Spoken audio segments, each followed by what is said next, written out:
Y ನಾಯಕತ್ವದಲ್ಲಿ ಬಿರುಕು, ಒಂದೇ ವೇದಿಕೆ ಆದರೆ ಮಾತಿಲ್ಲ. ಮಾಜಿ ಸಿದ್ದರಾಮಯ್ಯ ಸತೀಶ್ ನಡುವೆ ತಣ್ಣನೆಯ ಸಮರ. ಅಧಿಕಾರಕ್ಕಾಗಿ ಸಿದ್ದು ಸಂಬಂಧವೇ ಬೇಡವೆಂದ್ರ ಬೆಳಗಾವಿ ಸಾಹುಕಾರ್.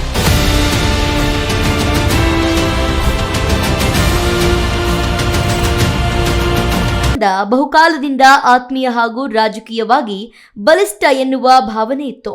ಹಿಂದುಳಿದ ವರ್ಗಗಳ ರಾಜಕೀಯದಲ್ಲಿ ಇಬ್ಬರೂ ಒಂದೇ ಚಿಂತನೆಯ ನಾಯಕರು ಎಂಬ ಅಭಿಪ್ರಾಯವೂ ಪಕ್ಷದೊಳಗಡೆ ಕೇಳಿಬರ್ತಿತ್ತು. ಹಲವು ಮಹತ್ವದ ಸಂದರ್ಭಗಳಲ್ಲಿ ಸತೀಶ್ ಜಾರಕಿಹೊಳಿ ಅವರು ಸಿದ್ದರಾಮಯ್ಯ ಅವರ ಪರವಾಗಿ ನಿಂತಿದ್ದು ಅವರ ನಾಯಕತ್ವವನ್ನ ಬಹಿರಂಗವಾಗಿಯೇ ಬೆಂಬಲಿಸಿದ್ರು. 2023ರ ವಿಧಾನಸಭಾ ಚುನಾವಣೆಯ ಬಳಿಕವೂ ಇಬ್ಬರ ನಡುವಿನ ಹೊಂದಾಣಿಕೆ ಉತ್ತಮವಾಗಿದೆ ಎಂಬ ಸಂದೇಶವೇ ಪಕ್ಷದೊಳಗೆ ಇತ್ತು. ಆದರೆ ಇತ್ತೀಚಿನ ರಾಜಕೀಯ ಬೆಳವಣಿಗೆಗಳು, ನಾಯಕತ್ವದ ಚರ್ಚೆಗಳು ಮತ್ತು ಕೆಪಿಸಿಸಿ ಸಭೆಯಲ್ಲಿ ಇಬ್ಬರು ಒಂದೇ ವೇದಿಕೆಯಲ್ಲಿದ್ದರೂ ಪರಸ್ಪರ ಮಾತುಕತೆ ನಡೆಸದ ದೃಶ್ಯ ಹಲವು ಪ್ರಶ್ನೆಗಳನ್ನ ಹುಟ್ಟುಹಾಕಿದೆ.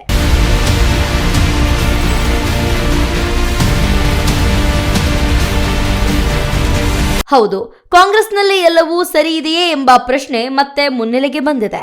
ಕೆಪಿಸಿಸಿ ಸರ್ವ ಸದಸ್ಯರ ಸಭೆಯ ವೇದಿಕೆಯಲ್ಲಿ ಸಿದ್ದರಾಮಯ್ಯ ಹಾಗೂ ಸತೀಶ್ ಜಾರಕಿಹೊಳಿ ನಡುವಿನ ಅಂತರ ರಾಜಕೀಯ ವಲಯಗಳಲ್ಲಿ ಹಲವು ಊಹಾಪೋಹಗಳಿಗೆ ಕಾರಣವಾಗಿದೆ. ಸಭೆಯ ಆರಂಭದಲ್ಲಿ ಸಿದ್ದರಾಮಯ್ಯ ಪಕ್ಕದಲ್ಲಿ ಕುಳಿತುಕೊಳ್ಳದ ಸತೀಶ್ ಜಾರಕಿಹೊಳಿ ನಂತರ ಪಕ್ಕದಲ್ಲಿ ಕುಳಿತರೂ ಇಬ್ಬರ ನಡುವೆ ಯಾವುದೇ ಮಾತುಕತೆ ನಡೆಯದಿರುವುದು ಕ್ಯಾಮೆರಾಗಳಲ್ಲಿ ಸೆರೆಯಾಯಿತು. ಇದೇ ದೃಶ್ಯ ಈಗ ಕಾಂಗ್ರೆಸ್ ಒಳ ರಾಜಕೀಯದ ಹೊಸ ಚರ್ಚೆಗೆ ಇಂಧನವಾಗಿದೆ. ಇತ್ತೀಚೆಗೆ ಮುಖ್ಯಮಂತ್ರಿ ಸ್ಥಾನ, ಪಕ್ಷದ ಮುಂದಿನ ನಾಯಕತ್ವ ಮತ್ತು ಹಿಂದುಳಿದ ವರ್ಗಗಳ ರಾಜಕೀಯ ಪ್ರತಿನಿಧಿತ್ವದ ವಿಚಾರದಲ್ಲಿ ಕಾಂಗ್ರೆಸ್ ಒಳಗೆ ವಿವಿಧ ಅಭಿಪ್ರಾಯಗಳು ವ್ಯಕ್ತವಾಗ್ತಿದ್ದ ಹಿನ್ನೆಲೆ ಈ ದೃಶ್ಯಕ್ಕೂ ರಾಜಕೀಯ ಅರ್ಥ ಕಲ್ಪಿಸಲಾಗ್ತಿದೆ. ಆದರೆ ಈ ಎಲ್ಲಾ ಊಹಾಪೋಹಗಳಿಗೆ ಸಚಿವ ಸತೀಶ್ ಜಾರಕಿಹೊಳಿ ತೆರೆ ಎಳೆಯಲು ಪ್ರಯತ್ನಿಸಿದ್ದಾರೆ. ನಮ್ಮ ನಡುವೆ ಯಾವುದೇ ಭಿನ್ನಾಭಿಪ್ರಾಯ ಇಲ್ಲ, ಹಿರಿಯ ನಾಯಕರು ಬರಬಹುದು ಎಂದು ದೂರ ಕುಳಿತಿದ್ದೆ, ನಂತರ ಪಕ್ಕದಲ್ಲೇ ಕುಳಿತೆ, ಮಾತನಾಡಲಿಲ್ಲ ಅಂದ್ರೆ ಬೇರೆ ಅರ್ಥ ಕಲ್ಪಿಸುವುದು ಸರಿಯಲ್ಲ. ಕಳೆದ 10 ವರ್ಷಗಳಿಂದಲೂ ಇದೇ ರೀತಿಯ ವ್ಯವಸ್ಥೆ ಇದೆ ಎಂದು ಸ್ಪಷ್ಟನೆಯನ್ನ ನೀಡಿದ್ರು. ಇಬ್ಬರ ನಡುವೆ ಬಿರುಕು ಮೂಡಿರುವುದು ನಿಜ ಎಂಬ ಸುದ್ದಿ ಕಾಂಗ್ರೆಸ್ ವಲಯದಲ್ಲಿ ಕೇಳಿಬರ್ತಿದೆ.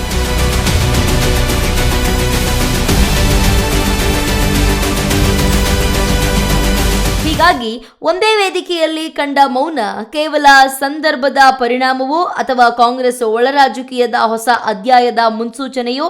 ಈ ಪ್ರಶ್ನೆಗೆ ಉತ್ತರ ಮುಂದಿನ ದಿನಗಳ ರಾಜಕೀಯ ಬೆಳವಣಿಗೆಗಳಲ್ಲೇ ಸಿಗಲಿದೆ. Renuka K, political bureau, speed news Kannada, Bengaluru.